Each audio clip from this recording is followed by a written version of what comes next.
श्रीमद् भागवत गीता का 5वां अध्याय का 11वां श्लोक। कायेन मनसा बुद्ध्यता केवलैरिन्द्रियैरपि योगिनः कर्म कुर्वन्ति संगम त्याक्त्वा शुद्धते। कर्मयोगी मतस्व बुद्धि रहित केवल इंद्रिय मन और बुद्धि और शरीर द्वारा भी आसक्ति को त्याग कर अंतःकरण की बुद्धि के लिए कर्म करते हैं। युक्त कर्म फलम यतक्त्वा शांति माप्नोति नैष्टिकीमः आयुक्त काम कारेण फले सक्तो निबद्धते। कर्मयोगी कर्मों के फल का त्याग करके भगवत प्राप्ति रूप शांति को प्राप्त होता है और सकाम पुरुष कामना की प्रेरणा से फल को आसक्त होकर बांधता है।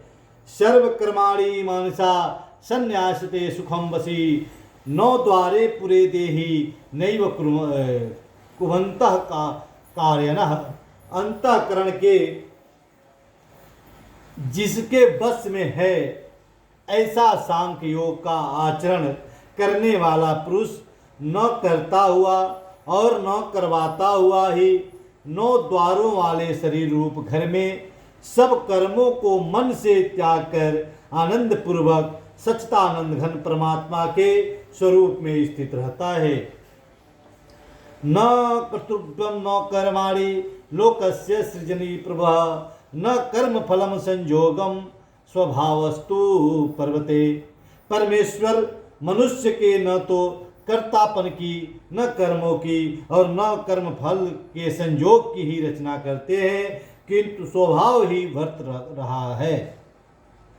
नादते कश्चित् चित्त पापम न चैव सुकृतं विभुवम् अज्ञानेनावृतं ज्ञानम तेन मुह्यते जन्तवतः। सर्वव्यापी परमेश्वर भी न किसी के पाप कर्म को और न किसी के शुभ कर्म को ही ग्रहण करता है, किंतु अज्ञान के द्वारा ज्ञान ढका हुआ है। उसी से सब अज्ञानी मनुष्य मोहित हो रहे हैं। ज्ञानेन तु तदज्ञानम जेषां नासीत्मात्मनः तेषाम् आदित्य वज्रज्ञानम प्रकाशयति तत्परम। परंतु जिनका वह ज्ञान अज्ञान परमात्मा के तत्व ज्ञान द्वारा नष्ट कर दिया गया है, उनका वह ज्ञान सूर्य के सदृश उस सच्चिदानंद घन स्वरूप परमात्मा को प्रकाशित कर देता है। तद बुद्धस्यस्तात्मना अस्ततिष्ठता प्रायणः गच्छन्त पुनरावृत्ति ज्ञान निर्धूक कलमखा। जिनका मन तद्रुप हो रहा है, जिनकी बुद्धि तद्रुप हो रही है और सच्चिदानंद घन परमात्मा में ही जिनकी निरंतर एक ही भाव से स्थित हैं, ऐसे तत्परायण पुरुष ज्ञान के द्वारा पाप रहित होकर पुनरावृत्ति को अर्थात परम गति को प्राप्त होते हैं। विद्या विनय संपन्ने ब्राह्मणे कवि हस्तिनति सुनी चैव श्रपाके च पंडिता समरदर्शिता। वे ज्ञानी जन विद्या और विनय युक्त ब्राह्मण में तथा गौ हाथी कुत्ते और चंडाल में भी समदर्शी होते हैं।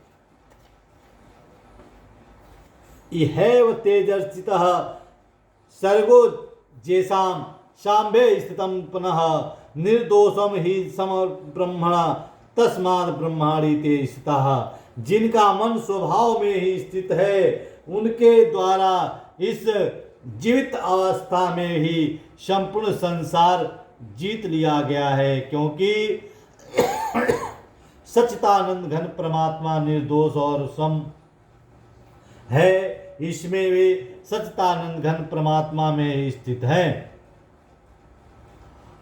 न प्रस्थित ते प्रियं प्राप्यं नो द्विज प्राप्यं जापृतम् स्थिरं बुद्धि संबुढ़ो ब्रह्म विद्य ब्रह्माणी स्थितः। जो पुरुष प्रिय को प्राप्त होकर हर्षित नहीं होता, अप्रिय को प्राप्त होकर उद्विग्न न हो, वह स्थिर बुद्धि संशय रहित ब्रह्म वेदा पुरुष सच्चिदानंद घन परमात्मा परम ब्रह्म परमात्मा में एक ही भाव से नित्य स्थित है। ब्रह्मास्पृतिकात्मा बिंदयात्मनि सुखम ध्व स ब्रह्मेण युक्तात्मा सुखमक्ष मनुष्य थे। बाहर के विषयों में आसक्त रहित अंतःकरण वाला साधक आत्मा में स्थित जो ध्यान जनित सात्विक आनंद है उसको प्राप्त होता है। तदंतर वह सच्चिदानंद घन परमात्मा परम ब्रह्मण परमात्मा के ध्यान स्वरूप योग में अभिन्न भाव से स्थित है। पुरुष अक्षय आनंद का अनुभव करता है। ये ही स्पर्श जा भोगा दुख यो न एवते अध्यांतवंता कौतेना न ते सुरमते बुधः।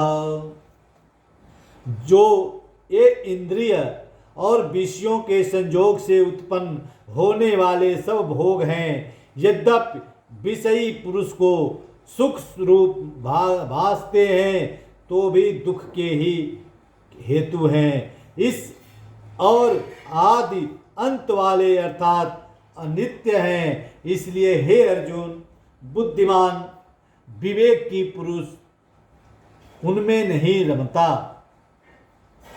साकोति है वह शौखेन प्राक शरीरम विभोक्षणातम काम क्रोधोद्यतम वेगम स युक्त स सुखी नरः।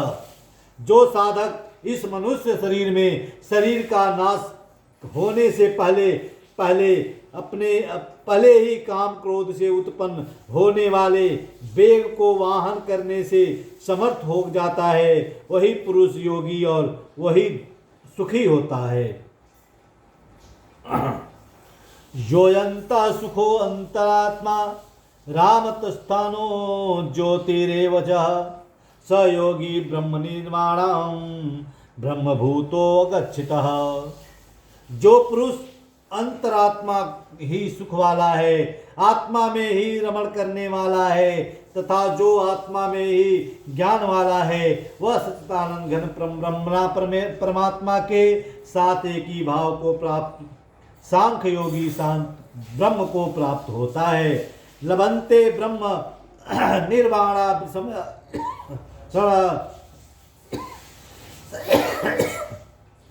क्षीण कल्पमसा चिन्ह द्वेदात्मना सर्वभूत ही ते रता। जिसके सब पाप नष्ट हो गए हैं, जिनके सब संशय ज्ञान द्वारा निर्मित हो गए हैं, जो संपूर्ण प्राणियों में हितरत है और जिसका जीता हुआ मन विलक्षण भाव से परमात्मा स्थित है, वह ब्रह्म वेत्ता है। भोक्तारं यज्ञ तपसां सर्वलोक महेश्वरम सुखदम सर्वभूतानां ज्ञात्वा मा शांति मृक्षति। मेरा भक्त मुझको सब यज्ञ और तपों का भोगने वाला संपूर्ण लोकों के ईश्वर को भी ईश्वर तथा संपूर्ण भूत प्राणियों का सुखद अर्थात स्वार्थ रहित दयालु और प्रेमी ऐसा तत्व से जानकर शांति को प्राप्त होता है। ओम श्रीमद्भागवत गीता 5वां अध्याय समाप्त। कृष्णाय वासुदेवाय हरे परमात्मने प्रणतक्लेशनाशाय गोविंदाय नमो नमः।